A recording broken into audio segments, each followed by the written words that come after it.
Welcome everybody to Reality Change with Kris. My name is John Hawkins and I'm here with my friend Serge. Hey John. And we'll be joined shortly by Kris. Yep. He doesn't have to drive through or trek through the snow. No, he's got a good situation there. Mind you, I'll bet you a nickel that there are other issues. You know. Oh, they may have traffic jams over there. I don't know. Well, it would be interesting to ask him one time, or what are the things that ticks him off about his situation? Maybe nothing. Maybe he's beyond being ticked off. Anyway. Yes, we're going to, this is our 15th show using this new production method.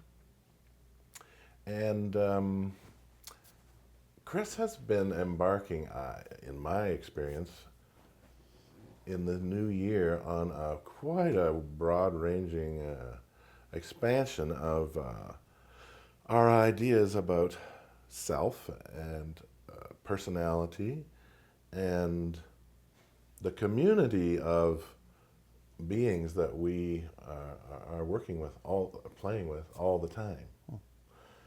There's never any question of anybody ever being alone. First of all, they've got inside them, about 1 billion selves that are all clamoring to be heard. Not to mention all the friends and family on the outside too. So aloneness, I think being alone is actually one quality that's just simply not available. I know for myself, I'm too busy with all the stuff Kris is doing. There's the Monday night groups. And then last night we started the Tuesday night group, which is on the Zen of Channeling. Also full house both nights. Then there's, every other Wednesday night. Then there's this, and then there's the private sessions. Keeps me busy. And yet you were saying that you feel good. Yeah. In fact, I had so much energy this morning, I just took the whole bedroom apart, put it differently, and but I'm not touching the living room. Well, yeah. So it's wonderful. I mean, at one level, I'm complimenting you on your stamina and your ability to continuously deliver. On the other hand, though, you basically go and take a nap while it's happening, so it's not like it's a big deal. Well, still.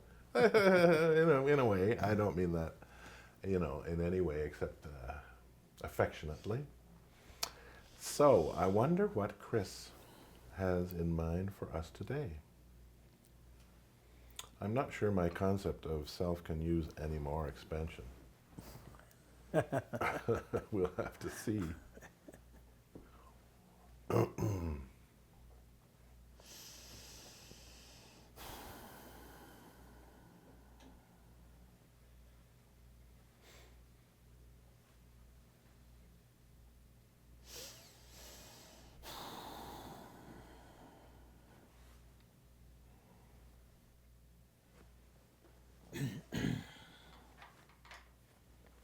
Now we trust that you are comfortable. Thank you. And we thank you for your consideration. Thank you, Kris.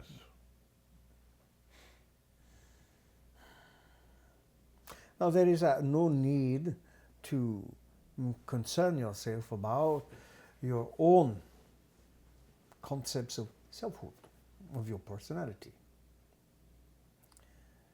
You only experience growth, evolution, understanding in terms that you are ready to deal with. So we may sense that and deliver information accordingly. So there is always a degree of adaptation involved according to your own situation, the situations of the individuals that will be receiving this information, that will be viewing it and listening to it and incorporating it into their own activities and conceptions of self. Whether it is someone that is looking at this, watching this video in 5 days, in 5 weeks, or 5 months, or 5 years from now. There is always this little bit of magic involved, in that since your own ideas of time and space are tied into your ideas of who you think you are, there are different ways to provide information and insights, to drop seeds of a potential growth in such a way that it is as valid tomorrow as it will be next week, next month, next year, and in 5 years from now. Oh, that's interesting. And if it were at all possible in your terms for somebody from 10 years ago to also view this video, stretching your concepts of time, then that individual would also find it that there is information relevant to his or her situation. Well, that's a neat trick. Indeed. Everyone can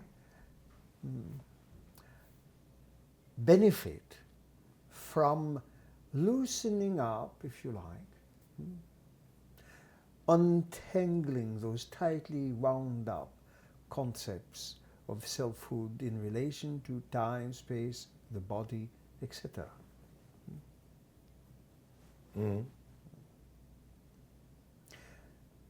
You also mentioned you had some, not concerns, but what would we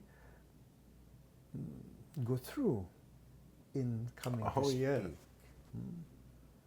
Joseph made a joking comment about driving through the snow. People who do not drive have to walk into the snow and take public transit. And it makes it a little cumbersome, or more cumbersome if there is a lot of snow.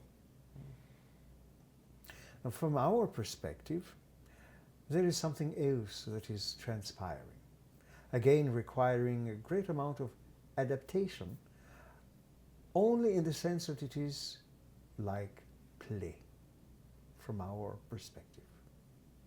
So, for instance, you may have noticed you leave Toronto and you go back to your hometown. Once you arrive in your hometown, you may feel that this town, the place of your physical origins, has a different atmosphere, a different feel to it compared to where you live in Toronto. For sure. If you were to visit Montreal, you would again pick up something different, or to the US, or perhaps Europe, or any other place. So you may not realize that in actuality you are traveling through different areas, different sectors of the psyche. So in effect, even though physically you board the plane, you may travel thousands upon thousands of kilometers, in effect, you are not traveling anywhere. The scenarios are changing to accommodate your desires at those framework levels. Okay. In a similar manner, when we notice that Joseph is in that particular frame of mind, and that it is time for your appointment with the cosmos. So we project particular types of energy structures through various atmospheres. Not unlike when a plane takes off, travels through the lower clouds, perhaps through some turbulences, then the upper cloud layers. And there may be other variable weather patterns, all through which the plane must travel. So we travel in that respect, like sending a particular drone, if you like, since it is very popular today. Okay, a drone, all right, a Kris drone. That or a sensor. And it travels through the various atmospheres of your physical realities, of your consensus realities.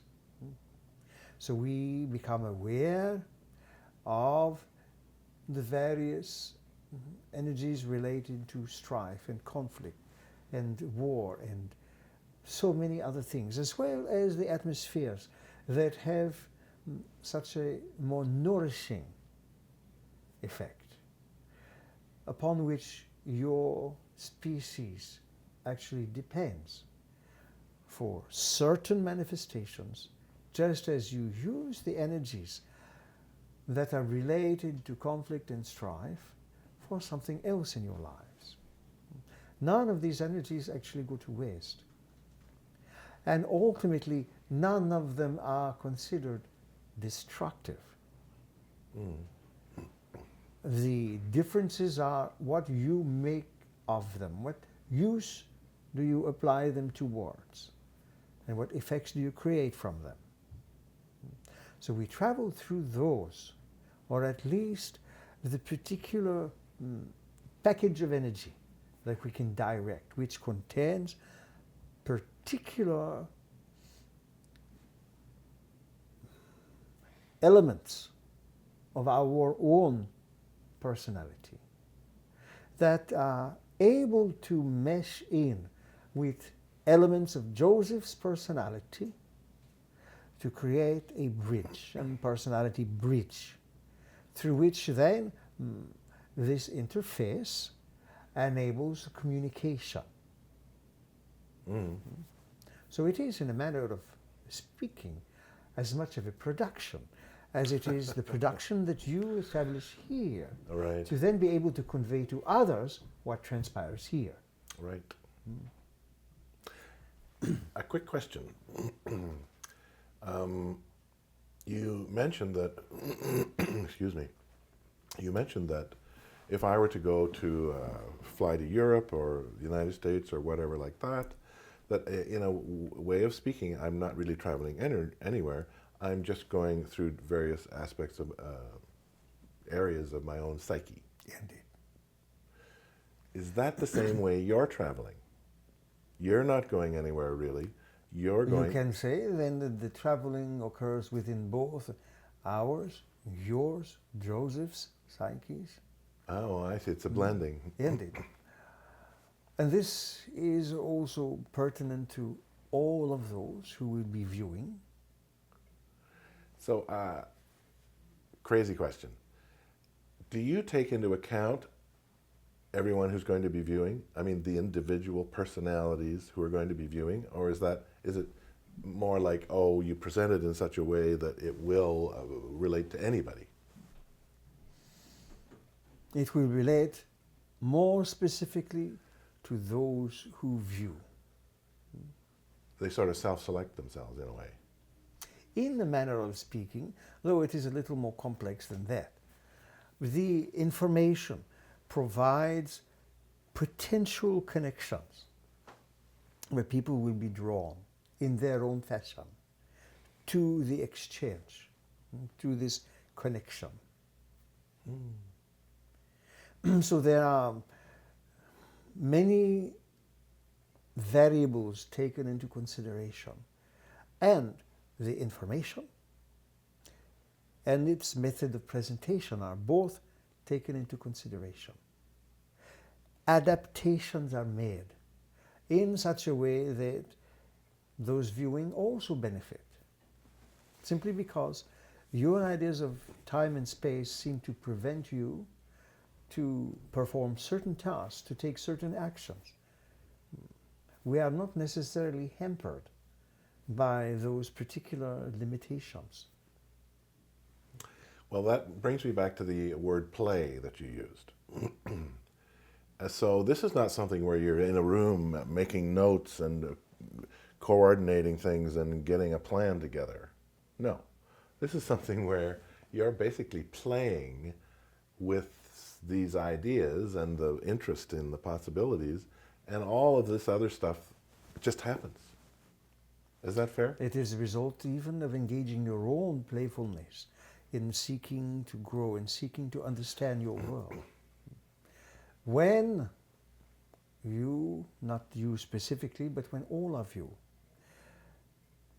come to the conclusion that you now know what life is about. You have gone to school, you have read some books, you have listened to your professors, you have accepted particular belief structures, and now you are convinced that, well, there is no need to know anything else anymore. That is when your own creativity and your own playful nature begin to suffer. Because if you do not have any more playfulness, if your own nature decides that playfulness is not necessary anymore, then we could say that you become an old fuddy-duddy. Does that make sense? Yes, it does make sense. And the word play, I think, is very interesting because there's a Sanskrit word, lila, which I think is a very similar kind of word. I think it means pastime, but it means pleasant, happy pastime. Pleasant and playful interactions. Yeah. So you are all engaged in various leelas or pastimes, whether with your loved ones, with your friends, or other members of your race, even if you may never meet them in the physical. You engage at completely different atmosphere in your dream states.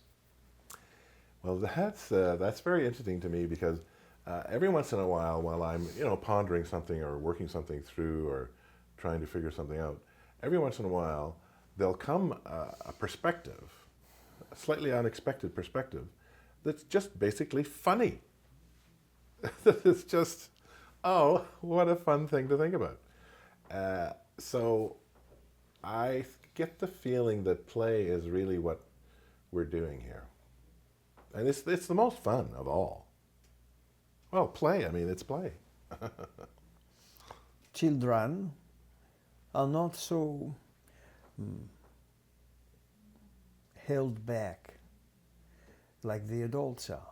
So they can play doctor, they can play teacher, they can play fireman, they can play policeman. They play so many different roles. They can even play dead because they are trying to understand. Right. They see all these things going on in the world. So they can play war, they can play battle, they can play this and that. They are laying the groundwork, the foundation. As adults, you often think there is no more need for play. Now you are an adult. Play is the thing of the child. So you need to stop that. So you become serious and sometimes sour. And you forget that in your childhood, play was the most important thing. Oh, yeah. You played all day. It was right up there with food. Even then you play with it. That's true. Yeah, good point.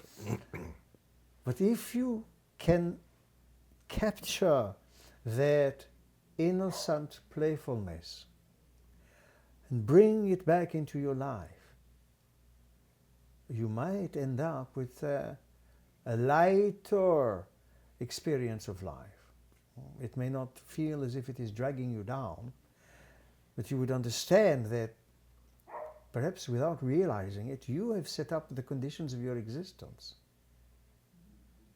Well, play is an equal opportunity possibility generator because even if you're being dragged down by your life, you can say, oh, I'm being dragged down, it's so awful, and play with that. You might all be pleasantly and playfully surprised how so-called burdensome situations can appear to be lifted if you flip your perspective in that way. Well, that's interesting because remember a moment ago I said every once in a while I'll get a thought that's just funny? That is often the function that that thought plays. Odd word there. Anyway, in other words, I might be kind of, fairly serious about something, and then zing comes in a perspective that just says, oh, that's funny. And the whole thing is lightened. Exactly. Mm. So Well, try to incorporate some of that into your daily activities. well, I wonder how an adult might sort of set aside. I mean, I'm just thinking about a factory or an office where they've got a playroom. It's hard to imagine that. But it might be very, very helpful. There are major corporations that do have some of those. Oh, Sometimes they are used for the children because they may provide daycare services. right. But it can also be used by non-children or children of a bigger kind. Uh-huh. And take advantage of that playful nature that you have lost touch with. It does not mean that you will forget all your work. In fact, you might even become more productive I think so. because all of the things that you consider burdensome, that drag you down, the things you hate about life, if you look at them from that point of view, then all of the so-called negativity will just evaporate. It'll vaporize. It will be gone. I'm going to try that. Well, that's very, very helpful. Very helpful discussion. I think I'm going to... you remember we talked about painting, and I said, oh, painting was really great because it was creative. It's also play. Indeed.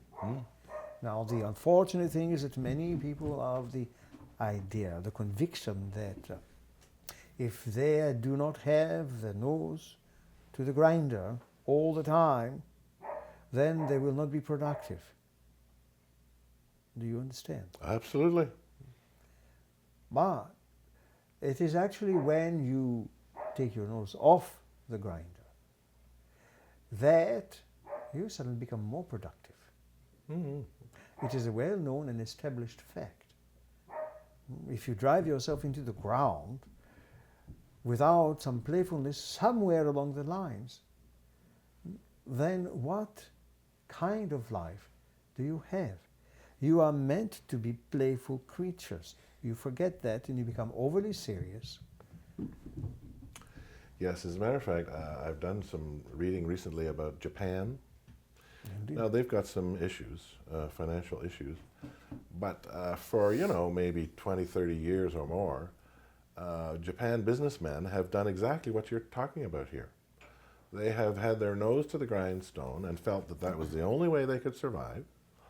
And an interesting phenomenon comes out of that, and that is that they find they need to go out at night and get drunk with their buddies, because otherwise they'll go crazy. And some of them do go crazy and commit Indeed, suicide. their rate of suicide in the business world Oh. is very high, simply because they suffer. They cut themselves off from all of their playful nature. So it is to your advantage to have fun with life. Well, Seth said a wonderful thing. I'm sure you're aware. If it's not fun, don't do it. Now, I've never had the strength of my convictions to really apply that across the board because, there's a lot of things I wouldn't do, like actually going to work is fun, truthfully. As long as it is, then there is no difficulty. Yeah, it's fun. Taking out the garbage, it's kind of iffy. But There are some things you might not consider fun, but still need to be done. Laundry, cooking. let's find fun ways to do them. Now we suggest a small break. Oh, very good. Very good. Thank you. We're back. And as usual, we're going to talk just a little bit about... we don't got nothing to talk about, do we? No. There's no upcoming events as such. So Well, I think it's probably worth taking a minute and talking about how seemingly a big success the channeling workshop has become. Yeah, the Zen of channeling was very nice. People love that. It took me a while to, I guess, snap out of the trance afterwards, because the comments from the people was that it was like Kris was really, really intense and focused, but in a nice, loving way, Uh, and that was a good start. You know. yeah, well, that's, sounds very exciting. I kind of feel a tiny bit jealous because I didn't sign up for that course, but there's only so much I can do in a week. You know what I'm saying? Anyway, so just a quick review of the fact that the personal sessions are still available for Yes, those are still on at 150 150 for 2 sessions. the books. Oh, I know. Give me that book. Last week, towards the end of the show, Kris talked about a book that he had written along with Serge and Mark Bucater on the subject of sadness and addictions. And I happen to have a copy of that book right here. So for those of you who are interested, it's available on the website as an ebook download. Yeah. And Kris suggested that it might be worth reviewing that currently. So I just wanted to show folks what that book looks like. Yeah, and apart from that, I think there's nothing else to announce really. Tonight we're going to start bi-weekly international sessions, so that way people have a chance to connect with Kris, who they, in a way they may not, if they don't participate in a seminar or anything like that. Then they can log on to that, and all they have to do is go to the lotus-mind.ca website, look for international session in the menu bar, Right. and then the information is there, what they need, and so on. And let me know, of course, the Skype ID, and we're off to the races. It's a different atmosphere too. Yes, more casual. Yeah. A little bit more informal. Yes, the internationals, but they've been going on for 10 years. At least that, yeah. You know? Okay, well, even though we didn't have anything to talk about, we found a few things to talk about. Yeah, there you go. There you go.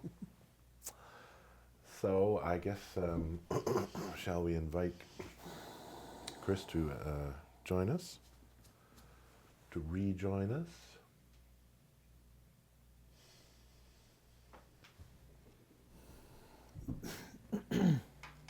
Welcome back, Kris.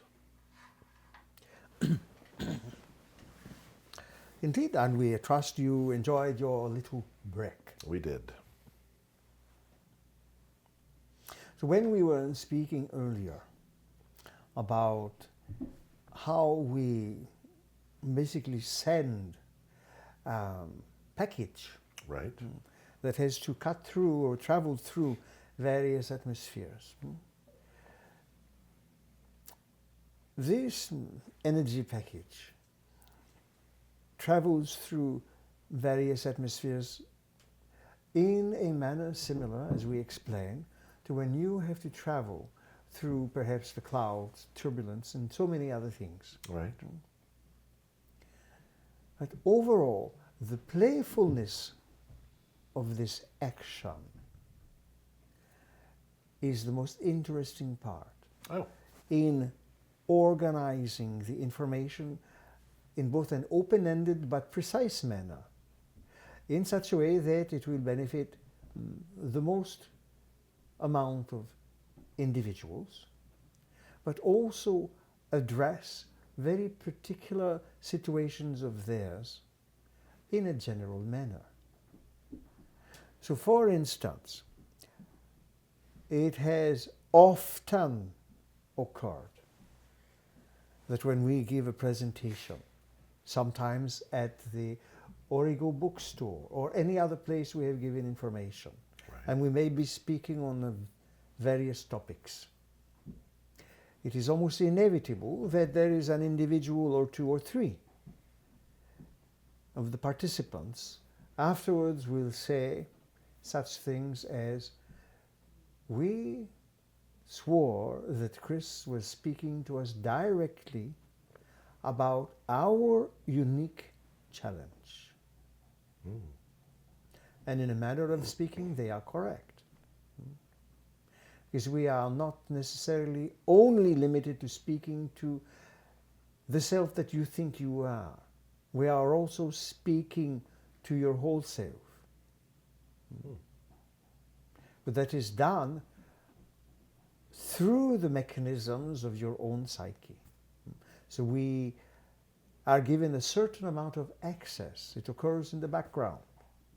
We are given a certain amount of access and can then provide information that benefits the participants in ways other than the standard approach of what is going on in the front of the stage, so to speak. Well, again, that's a pretty neat trick. Excuse me. I mean, and this is playfully done. Indeed. Well, So there is also a certain amount of enjoyment in putting together these kinds of packages. You could call them transcendental care packages. okay. So instead of your mother sending you a cake in a care package, say if you are off to camp, so we prepare certain kinds of psychological care packages that are delivered through the information that you are delivering. So it is like a double impact. But it's not the same as the surface information. Indeed not. It kind of comes in like this. But there could be blends, but the information is directed at other aspects of their own personality. Right. So it is a kind of game of chess, if you like, moving the particular pieces, the chess pieces, the pawns, the knights, all of these different particular pieces and elements of the psyche in a particular way, so that they benefit much more so than if they just focused on what is occurring up front. It is like a sidebar conversation occurring simultaneously with the central conversation. Okay, let me ask you a slightly alarming question. Is that happening with me right now? It happens more than you notice. Do keep in mind that you are not and have never been and never will be just the person you think you are. You are also multidimensional. So presently you are focused in this discussion, but you may not notice other aspects of your own persona that may be involved in various dream scenarios at this very moment, whilst you think you are awake. There may be other aspects involved in projections of consciousness, even beyond the dream states. There are certain aspects of your consciousness that are involved in a different historical time frame. I'm a busy boy. You all are very busy. But do not tell your governments, No, because they they'll might tax. want to tax all of that. So I'm obviously not aware of that. And we've talked about how that's a good thing because it would overwhelm my On the neurons. one hand. But there are certain episodes of the day when your own energies or consciousness is enjoying a moment of flux. And then little tidbits of details. You might get a snippet, just like there is a sound bite. There are little snippets of cognition about something occurring in another lifetime, or perhaps something occurring in a dream state. If you are quick, you might capture it. And there's an advantage to capturing it? Indeed, because it expands your ideas of selfhood. It stretches the boundaries of your consciousness and enables you to realize in some small ways that ultimately there are things going on in your own life, in your own self, that you might not always know about. Well, that's for sure. Indeed. Now, will I ever know about them? Like, it seems to me you know about them. Like, are there aspects of yourself that are unknown and are giving you little bleed-throughs? Our advantage is that we can detect such activities much more easily than you, because we are not specifically focused in the physical reality. And we can easily track it down and interact with that particular aspect. Oh, so it's like getting a phone call. Oh, so-and-so wants a chat. All right. You know, boom, here we are. What's up? In a manner of speaking, Okay. these engagements occur in an environment similar to three-dimensional reality, but it is constructed by the individuals themselves. So again, similar, but it is not that we are beholden to it, because as soon as the intent changes, then it can be modified Right. to suit the mood. Which is really basically what's happening here, only much more slowly. It's like it's been slowed down, slow motion, right? Because everything here is something that I constructed for my own purposes.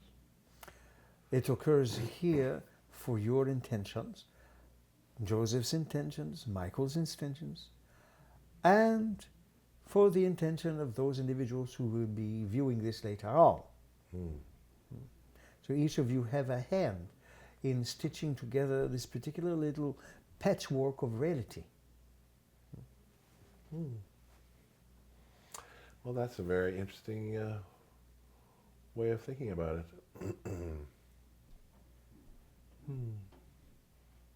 So, getting back to my question, will there ever be a time when I do know what's going on in a more or less, not complete, because I'm not complete, I'm more than the sum of my parts, as you mentioned. But, you know, are you aware simultaneously of all 15,000 people you're dealing with? Yes. But it Hats is off not to you. something that we keep in our awareness on a continual basis. We can tune into it. Oh, I see. I see. You can tune Now, into it. As to your inquiry, whilst you are physically focused, it will be extremely difficult to actually engage all of the other activities that you partake of, because you do not have access to the neurology that is necessary, Right. because you are more or less bound to the neurology of your physical presence in that way. That is where you are focused. That is the lens of your particular experiment.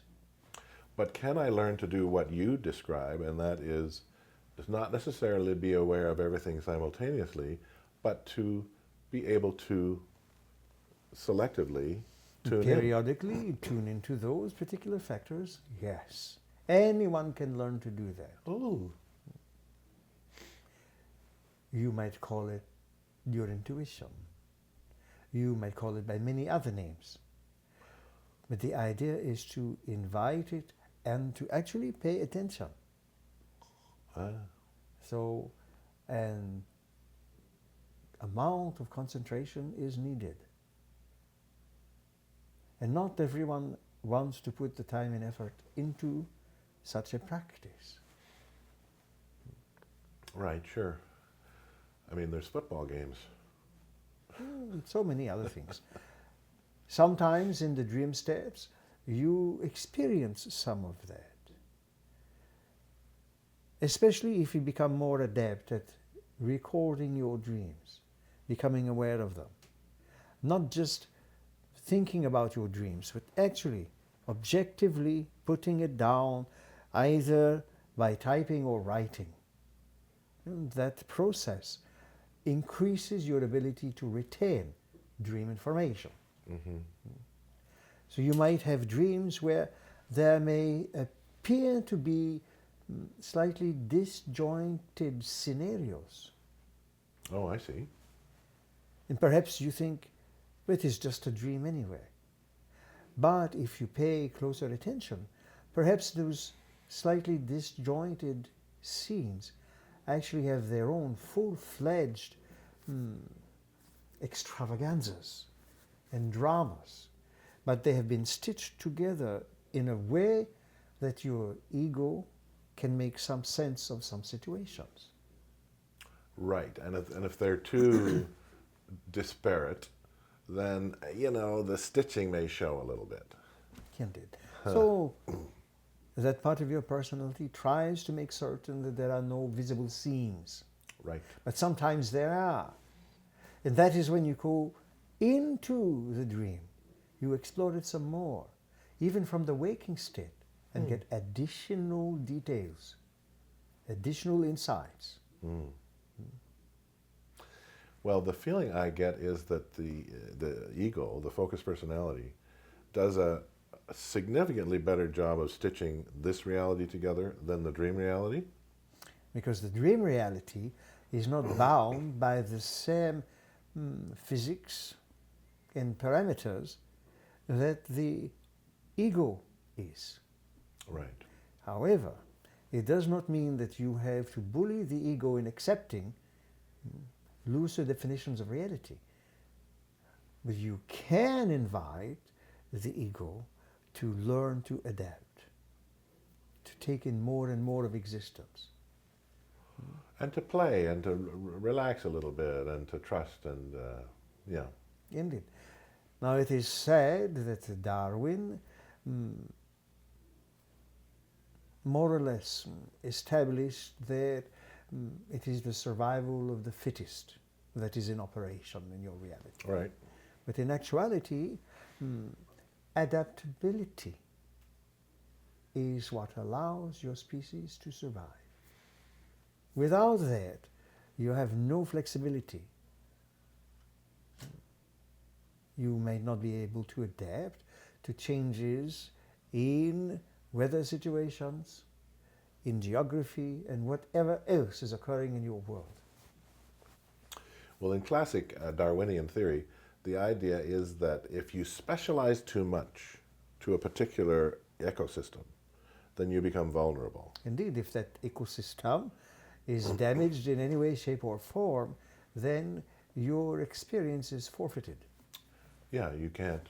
You've gone too far that way to back up and be something more general.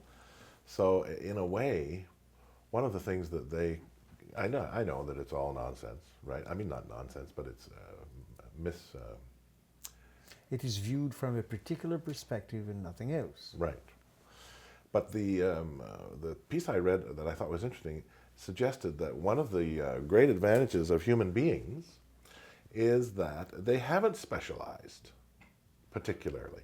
We don't have great big claws or big teeth, or we're not huge or tiny. We're kind of average, and we've got kind of, we do have fingernails, but we don't have claws, and we got teeth, but we don't have, canines. So in a way, we're generalists. You have built-in mechanisms for adaptability. That is at the physical level, the biological level. Uh-huh. However, your psychological adaptability sometimes may need revision. Right. And you can all figure out how that influences you. When you are psychologically, emotionally unable to display some flexibility. And adaptability. Then you suffer in that way. Right. So physically, we can't, basically we've accepted what's going on here. But psychologically, we can, I mean, you've said it in a very kind way, we have the opportunity to be just a little more flexible. Indeed, the opportunity exists. You simply have to take advantage of it. Well, that's great. Indeed. This, again, takes us back to your own belief systems and the rigidity with which you want to hold on to them, even when the usefulness has long expired. It's like a baby with a blanket that it won't let go of, even to be cleaned. I mean, oh no, my blankie. Sometimes there are grown adults who still have an security blanket of some kind and will not part with it even for the wash. So with that, we will leave you to ponder just how you can increase your own adaptability in terms of your belief systems. And we return Joseph to you. Thank you, Kris. And that sounds well worth pondering. Well, folks, that's our show today. Let's all ponder that. How can we increase our adaptability and kind of loosen the rigidity of our belief systems? That's my question. And we'll talk again soon. Thanks, everybody.